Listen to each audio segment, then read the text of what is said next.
जय श्री हरि। जय श्री राधा वल्लभो विजिते। श्रीमद् भागवत महापुराण के सप्तम स्कंद की कथा है। मैं शैलजा अपने चैनल पर आप सबका हार्दिक स्वागत करती हूँ। आशा करती हूँ आप सब स्वस्थ एवं प्रसन्न होंगे। आज की कथा है यति धर्म का निरूपण और अवधूत प्रहलाद संवाद। नारद जी कहते हैं, कल्पस्तेवेवं परिवृज्य देहमात्रावशेषितः ग्रामैकरात्र विधिना निरपेक्षरेन्महीं। नारद जी कहते हैं, धर्मराज, यदि वानप्रस्थी में ब्रह्म विचार का सामर्थ्य हो तो शरीर के अतिरिक्त और सब कुछ छोड़कर वह संन्यास ले ले तथा किसी भी व्यक्ति, वस्तु, स्थान और समय की अपेक्षा न रखकर एक गांव में एक ही रात ठहरने का नियम लेकर पृथ्वी पर विचरण करे। बिभ्रयाद्यद्यसो वासः कोऽपि नाच्छादनं परं त्यक्तं न दण्डलिङ्गादेरन्यत किंचिदनापति। यदि वह वस्त्र पहने हो तो पहले कौपीन, जिससे उसके गुप्त अंग ढक जाए, और जब तक कोई आपत्ति ना आवे तब तक दंड तथा अपने आश्रम के चिन्हों के सिवा अपनी त्यागी हुई किसी भी वस्तु को ग्रहण न करे। सन्यासी को चाहिए कि वह समस्त प्राणियों का हितैषी हो, शांत रहे, भगवत परायण रहे और किसी का आश्रय न लेकर अपने आप में ही रमे एवं अकेला ही विचरे। इस संपूर्ण विश्व को कार्य और कारण से अतीत परमात्मा में अभ्यस्त जाने और कार्य कारण स्वरूप इस जगत में ब्रह्म स्वरूप अपने आत्मा को परिपूर्ण देखे। आत्मदर्शी सन्यासी सुषुप्ति और जागरण की संधि में अपने स्वरूप का अनुभव करे और बंधन तथा मोक्ष दोनों ही केवल माया है, वस्तुतः कुछ नहीं, ऐसा समझे।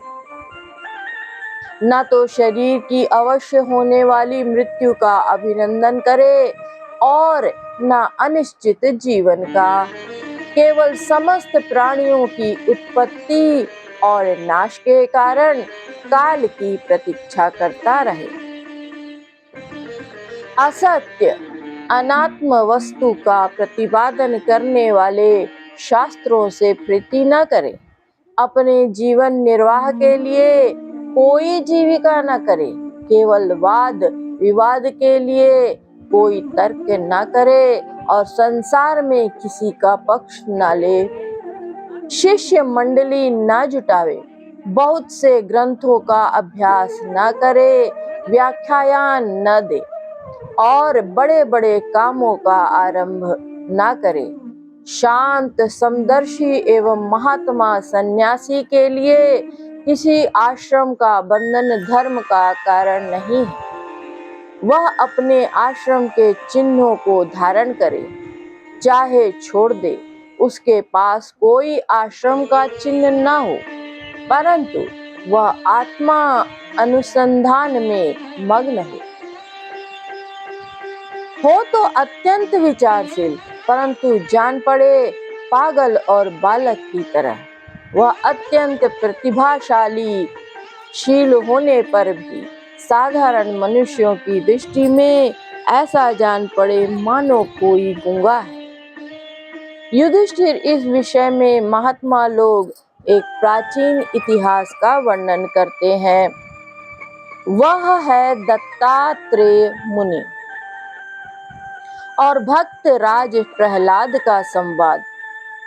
एक बार भगवान के परम प्रेमी प्रहलाद जी कुछ मंत्रियों के साथ लोगों के हृदय की बात जानने की इच्छा से लोकों में विचरण कर रहे थे। उन्होंने देखा कि सद्य पर्वत की तलहटी में कावेरी नदी के तट पर पृथ्वी पर ही एक मुनि पड़े हुए हैं। उनके शरीर की निर्मल ज्योति अंगों के धूल दूषित होने के कारण ढकी हुई थी। उनके कर्म, आकार, वाणी और वर्ण आश्रम आदि के चिन्हों से लोग यह नहीं समझ सकते थे कि वे कोई सिद्ध पुरुष हैं या नहीं। भगवान के परम प्रेमी भक्त प्रहलाद जी ने अपने सिर से उनके चरणों का स्पर्श करके प्रणाम किया और विधि पूर्वक उनकी पूजा करके जानने की इच्छा से यह प्रश्न किया, भगवान, आपका शरीर उद्योगी और भोगी पुरुषों के समान हष्ट-पुष्ट है। संसार का यह नियम है कि उद्योग करने वालों को धन मिलता है और धन वालों को ही भोग प्राप्त होता है और भोगियों का ही शरीर हष्ट-पुष्ट होता है और कोई दूसरा कारण तो नहीं हो सकता। भगवान, आप कोई उद्योग तो करते नहीं, यूं ही पढ़े रहते हैं, इसलिए आपके पास धन है ही नहीं, फिर आपको भोग कहाँ से प्राप्त होंगे? ब्राह्मण देवता, बिना भोग के ही आपका यह शरीर इतना हष्ट-पुष्ट कैसे है? यदि हमारे सुनने योग्य हो तो अवश्य बतलाइए। आप विद्वान, समर्थ और चतुर हैं। आपकी बातें बड़ी अद्भुत और प्रिय होती हैं। ऐसी अवस्था में आप सारे संसार को कर्म करते हुए देखकर भी समभाव से पड़े हुए हैं। इसका क्या कारण है? नारद जी कहते हैं, सहितम दैत्यपतिना परिपृष्ठो महामुनिः स्मय मानस्तमभ्याः तदामृतयंत्रितः। नारद जी कहते हैं, धर्मराज, जब प्रहलाद जी ने महामुनि दत्तात्रेय से इस प्रकार प्रश्न किया तो वे उनकी अमृतमयी वाणी के वशीभूत होकर मुस्कुराते हुए बोले। दत्तात्रेय जी ने कहा, वेदेदम सुरश्रेष्ठ भवान नन्वार्य सम्मतः इहो परम योनिणाम पदान्यध्यात्म चक्षुषा।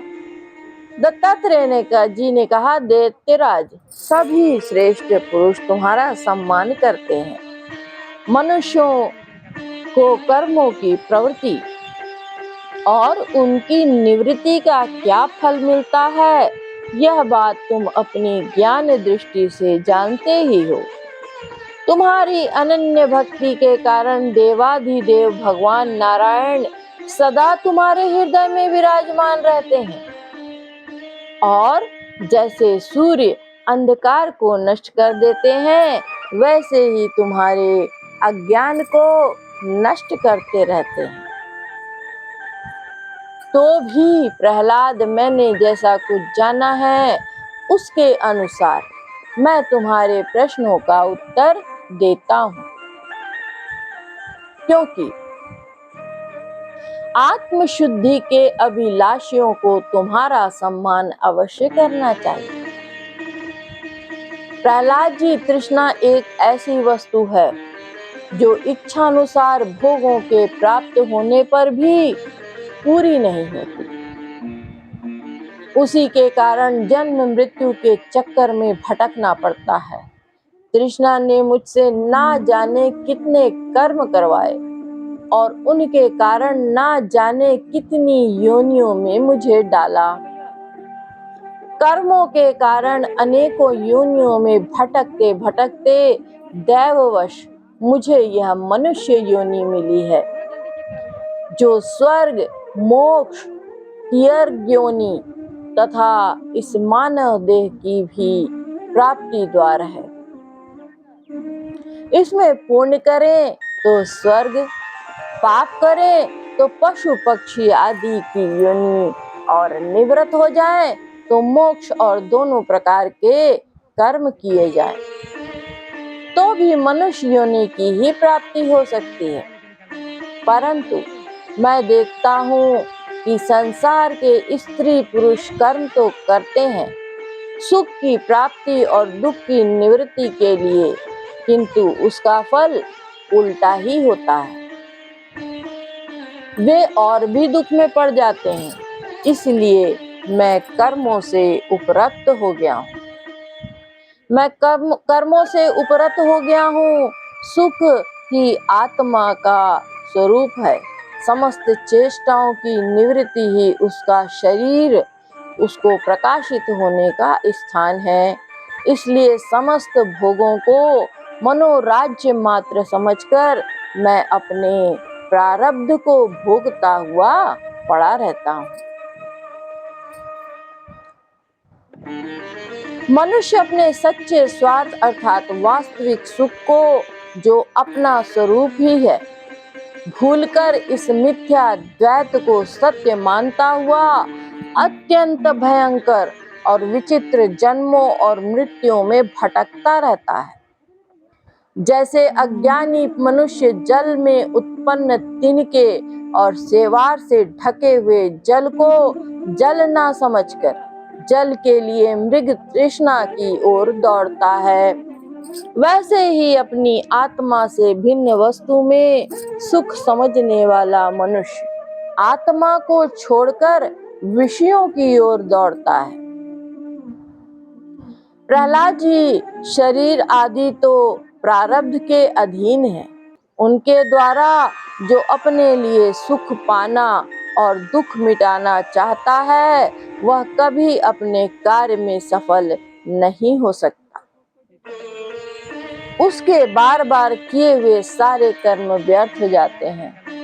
मनुष्य सर्वदा शारीरिक, मानसिक आदि दुखों से आक्रांत रहता है। मरणशील तो है ही। यदि उसने बड़े श्रम और कष्ट से कुछ धन और भोग प्राप्त कर भी लिया तो क्या लाभ है। लोभी और इंद्रियों के वश में रहने वाले धनियों का दुख तो मैं देखता ही रहता हूँ। भय के मारे उन्हें नींद नहीं आती, सब पर उनका संदेह बना रहता है। जो जीवन और धन के लोभी हैं, वे राजा, चोर, शत्रु, स्वजन, पशु पक्षी, याचक और काल से, यहाँ तक कि कहीं मैं भूल ना बैठूं, अधिक ना खर्च कर दूं, इस आशंका में से अपने आप भी सदा डरे रहते हैं। इसलिए बुद्धिमान पुरुष को चाहिए कि जिसके कारण शोक, मोह, भय, क्रोध, राग, कायरता और श्रम आदि का शिकार होना पड़ता है, उस धन और जीवन की स्पृहा का त्याग कर दे। इस लोक में सबसे बड़े गुरु हैं अजगर और मधुमक्खी। उनकी शिक्षा से हमें वैराग्य और संतोष की प्राप्ति हुई है। मधुमक्खी जैसे मधु इकट्ठा करती है, वैसे ही लोग बड़े कष्ट से धन संचय करते हैं, परंतु दूसरा ही कोई उस धन राशि के स्वामी को मारकर उसे छीन ले लेता है। इससे मैंने यह शिक्षा ग्रहण की कि विषय भोगों से विरक्त ही रहना चाहिए। मैं अजगर के समान निश्चेष्ट पड़ा रहता हूँ और दैववश जो कुछ मिल जाता है उसी में संतुष्ट रहता हूँ, और यदि कुछ नहीं मिलता तो बहुत दिनों तक धैर्य धारण कर यूं ही पड़ा रहता हूँ। कभी थोड़ा अन्न खा लेता हूँ तो कभी बहुत, कभी स्वादिष्ट तो कभी नीरस बेस्वाद, और कभी अनेकों गुणों से युक्त तो कभी सर्वथा गुणहीन। कभी कभी श्रद्धा से प्राप्त हुआ अन्न खाता हूँ तो कभी अपमान के साथ, और किसी किसी समय अपने आप ही मिल जाने पर कभी दिन में, कभी रात में, कभी एक बार भोजन करके भी दोबारा कर लेता हूँ। मैं अपने प्रारब्ध के भोग में ही संतुष्ट रहता हूँ। इसलिए मुझे रेशमी या सूती, मृग चर्म या चीर, वलकल या कुछ जैसा भी वस्त्र मिल जाता है वैसा ही पहन लेता हूँ। कभी मैं पृथ्वी, घास, पत्ते, पत्थर या राख के ढेर पर ही पड़ा रहता हूँ, तो कभी दूसरों की इच्छा से महलों में पलंगों और गद्दों पर सो लेता हूँ। दैत्यराज, कभी नहा धोकर शरीर में चंदन लगाकर सुंदर वस्त्र, फूलों के हार और गहने पहन रथ, हाथी और घोड़े पर चढ़कर चलता हूँ, तो कभी पिशाच के समान बिल्कुल नंग धड़ंग विचरता हूँ। मनुष्य के स्वभाव भिन्न भिन्न होते ही हैं, अतः न तो मैं किसी की निंदा करता हूँ और न स्तुति ही। मैं केवल इनका परम कल्याण और परमात्मा से एकता चाहता हूँ। सत्य का अनुसंधान करने वाले मनुष्य को चाहिए कि जो नाना प्रकार के पदार्थ और उनके भेद विभेद मालूम पड़ रहे हैं उनको चित्त वृत्ति में हवन कर दे। चित्त वृत्ति को इन पदार्थों के संबंध में विभिन्न भ्रम उत्पन्न करने वाले मन को सात्विक अहंकार में और सात्विक अहंकार को महतत्व के द्वारा माया में हवन कर दे। इस प्रकार ये सब भेद विभेद और उनका कारण माया ही है, ऐसा निश्चय करके फिर उस माया को आत्मानुभूति में स्वाहा कर। इस प्रकार आत्म साक्षात्कार के द्वारा आत्म स्वरूप में स्थित होकर निष्क्रिय एवं उपरत हो जाए। प्रहलाद जी, मेरी यह आत्मकथा अत्यंत गुप्त एवं लोक और शास्त्रों से परे की वस्तु है। तुम भगवान के अत्यंत प्रेमी हो, इसलिए मैंने तुम्हारे प्रति इसका वर्णन किया है। नारद जी कहते हैं, महाराज, प्रहलाद ने दत्तात्रेय मुनि से परमहंसों के इस धर्म का श्रवण करके उनकी पूजा की और फिर उनसे विदा लेकर बड़ी प्रसन्नता से अपनी राजधानी के लिए प्रस्थान किया।